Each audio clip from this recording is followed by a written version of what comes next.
You can follow this story by reading the subtitles, or you can leave the audio playing while you do other things or even to help you sleep. A black boy had had a strenuous day at work, but when he noticed an old lady walk into the crowded bus, he quickly offered her a seat without giving it too much thought. Then she handed him a shocking note that affected his life. As 23-year-old Marcus got to the bus stop after a hard day's work juggling between being a machine operator and a cleaner in a production factory, he saw a bus and jumped right on it. He was lucky to spot a free seat as the buses were always crowded in the evening. He was exhausted, his whole body ached, and his toxic boss had unloaded his frustration and anger on him as usual. He had been up since 5 a.m. and had hardly had any time to sit down. As he settled into his seat, no one looked or paid him any mind. Everyone was focused on their phones or their own issues. Marcus leaned back and began to think. He knew he could not keep up with such labor for long. He would only burn out. As he was deep in thought, the bus slowed down to pick up a passenger, and an old woman stepped on. She looked so frail, and her steps were unsteady. She moved slowly from the door into the bus, and when she saw that all the seats were occupied, she rested her body on the window pane. She clearly wasn't comfortable but had no choice. No one would be kind enough to give her a seat. After all, in this city, everyone looked after no one but themselves. She just wished the bus would be faster so she could get to her destination quickly. As the bus moved, she winced as her waist and knees started aching. Marcus looked up and noticed the old woman's struggle. He felt compassion immediately for her and called out to her. "Hello, ma'am," he said kindly. "You can have my seat." The old woman was shocked at first. She never believed there could be someone in this city who could be so kind and considerate. She smiled at him and limped slowly to his seat. Marcus helped her sit down while he stood for the rest of the journey. 3 minutes later, Marcus reached his bus stop and called to the driver to slow down as he alighted the bus. The old woman's frail hands grabbed his jacket. He turned to her in surprise, and then he felt her fingers crawl into his pocket.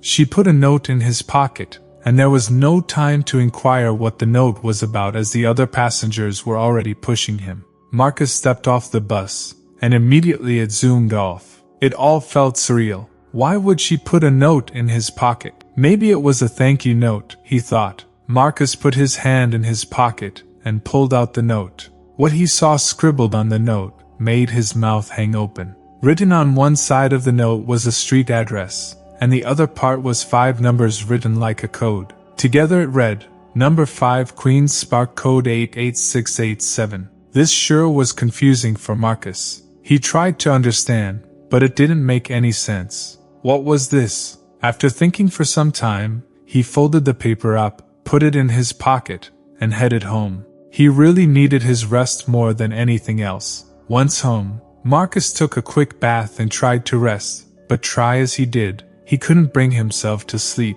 He was still thinking about the old woman and the note. It was clearly an address, but would the address be a trap? Somehow, he couldn't sleep that night. He tossed and turned, thinking about what to do. The next day, Marcus boarded the bus with the hope of seeing the old woman and asking her about the note, but there was no sign of the old woman that morning. He hoped to see her in the evening after work, but there was still no sign of her. Marcus was disappointed, and his confusion deepened as he wondered what message she was trying to convey. He couldn't get the note off his mind, and he spent the next 2 days thinking deeply about it. His curiosity reached its peak, so he made a mental note to visit the address on his day off. His Fridays were always off, and he used them to do his laundry, but that Friday, Marcus decided to visit the address and see for himself. He just hoped he wasn't endangering his life by walking right into a trap. He boarded the same bus where he met the old lady and headed to the address.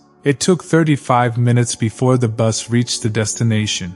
As soon as Marcus got down from the bus, he couldn't find any house around the area. Well, he did, but it was a large, intimidating estate that was surrounded by gardens and trees. The entire vicinity was calm and felt so natural. Marcus looked around, studying the environment for any signs of danger. When he was satisfied that he was safe, he headed towards the large gate. He knocked at the gate, but there was no response. It made sense because there was no gate post, and the house was too far from the gate for anyone to hear him knocking and open it up. Marcus looked at the gate and noticed the panel by the central lock. When he opened it, he saw a small monitor with a keypad. It needed a security code to be put in. Marcus wondered what it could possibly be until it hit him. The security code was the 5-digit number on the note. Marcus pulled out the note and typed the code. He was immediately granted access as the gate opened. He stepped into the large compound and saw that there was a huge mansion nestled at the end of it. He walked towards it, hoping to get to the root of the mystery. When he reached the front door, it was ajar, and he pushed it open. As he stepped into the large living room, he saw something that shocked him to his very core. There sat the very same old woman he met on the bus. She was sitting on a sofa with a bright smile on her face. From the looks of things, it was obvious that she had been expecting him. She looked quite glad that he showed up. Marcus had a lot of questions to ask her. The woman introduced herself as Daisy. Marcus was eager to know why the woman had led him there. Firstly, Daisy thanked Marcus for helping her on the bus. She had gone for a medical checkup that day and couldn't get a cab. That's why she had opted to use the public bus. The old lady offered Marcus a drink, but he wasn't interested. He wanted to know why the woman had led him there. Daisy cleared her throat while maintaining an air of suspense. Marcus, on the other hand, felt quite uneasy. He wished the woman would just open up. Daisy finally took a deep breath and said she needed a caretaker. She was sick, and at her age, she could barely do stuff around the house. Her health was worsening daily, so she needed someone to take care of her. At almost 70, it was difficult to navigate around such a big house. To show that she was serious, she disclosed the pay. Marcus was shocked. The pay was 6 times that of his former job. That was a dream come true. All of a sudden, Marcus felt his worries fade away. He immediately accepted the job offer, and Daisy was glad. In the past 4 years, she had employed over 7 caretakers. Most of them stole from her, while some grew tired of the job and left. However, she knew she could trust Marcus, who had proved to be a compassionate soul. Marcus's only request was for a few days to take care of some personal stuff before he took up work. Daisy agreed with that and bid him farewell. Marcus stepped out of the house with mixed feelings. He thought of his new job and the challenges that would come with it. He wondered why an old woman would choose to live in such a big house alone. At the same time, Daisy was a cheerful and kind woman, and he was sure he would enjoy the job. Marcus showed up at the factory and submitted his resignation letter. His boss was shocked at his decision, but when he saw Marcus's mind was made up, he offered to double his pay. For someone who had belittled him and screamed at him for the last few years, Marcus was shocked. It turned out his boss took his anger out on him because he knew Marcus needed the job and would not quit. But he also knew that Marcus was a very hard worker who would be very hard to replace. Marcus had already made up his mind, though, and he politely declined.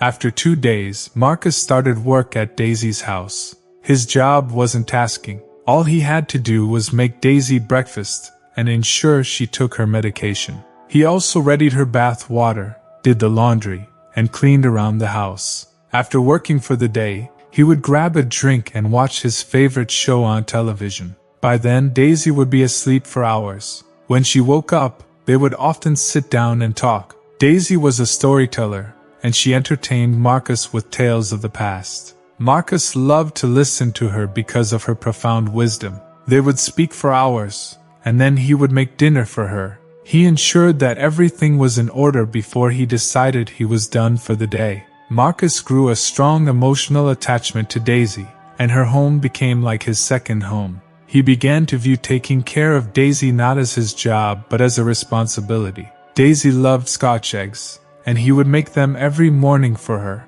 He did everything else she needed, never complained, and was always polite and kind. As the days passed, Daisy became weaker. She could barely move 10 paces, and her breath quickened so much that it seemed like her heart would fail. Marcus was always there by her side to help her out. He would read newspapers to her, and they watched some operas on television.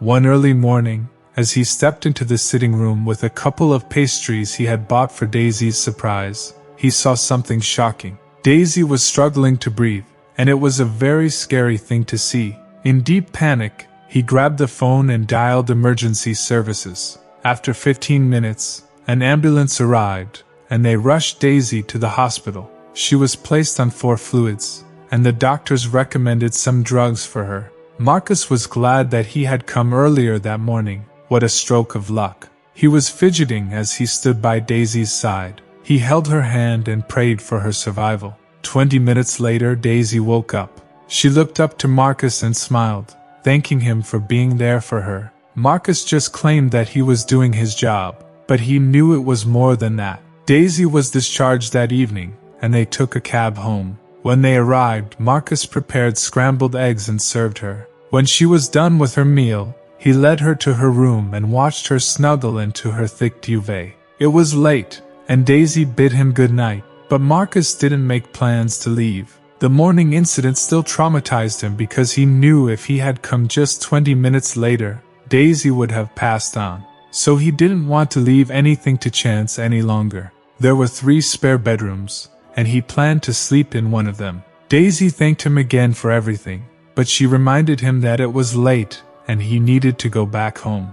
Marcus insisted that he would sleep over, so he bid her good night and headed to one of the bedrooms. Little did he know the consequences of this choice. A few minutes after midnight, Marcus was awakened by a strange sound. He got up and checked on Daisy, but the old lady was sleeping soundly. Feeling satisfied, Marcus headed back to his room, but to his surprise he heard the sound again. This time it sounded like someone was picking a keyhole, but Marcus dismissed the thought. The fence was high enough to deter intruders, and the gate was locked with a password, making it difficult to break in. Marcus wasn't worried, so he laid back on the bed and dozed off. A few minutes later, Marcus was awakened by a sharp scream. He jumped off the bed and ran into Daisy's room.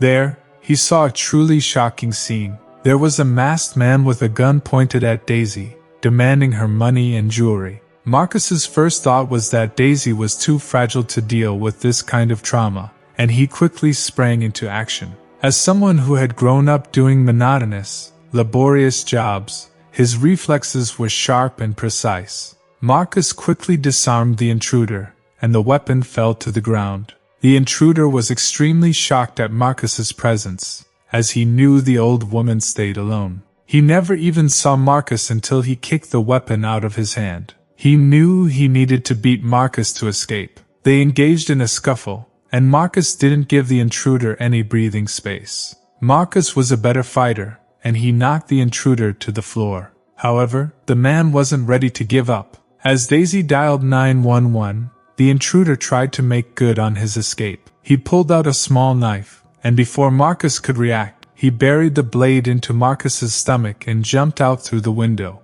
The penknife was small, but Marcus was hurt. He needed urgent medical care, or the issue could escalate. When the emergency services arrived, Marcus had to be taken to the hospital. Throughout the hospital stay, Daisy sat by his bedside, displaying unwavering loyalty. If Marcus could take a knife for her, it meant he would do anything for her. The doctors bandaged his wounds and took care of him until he recovered. When he was discharged, Daisy asked him to rest at home for a few days before resuming work, but Marcus wouldn't listen. He couldn't afford to leave her by herself. What if something even worse happened to her? Marcus resumed work and continued taking care of Daisy. They had many conversations, and Daisy learned about Marcus's mother. Marcus's father had passed away, and he had just a mom and a little sister who lived in another city. His mother had been diagnosed with leukemia and needed a bone marrow transplant. They had been saving money for it,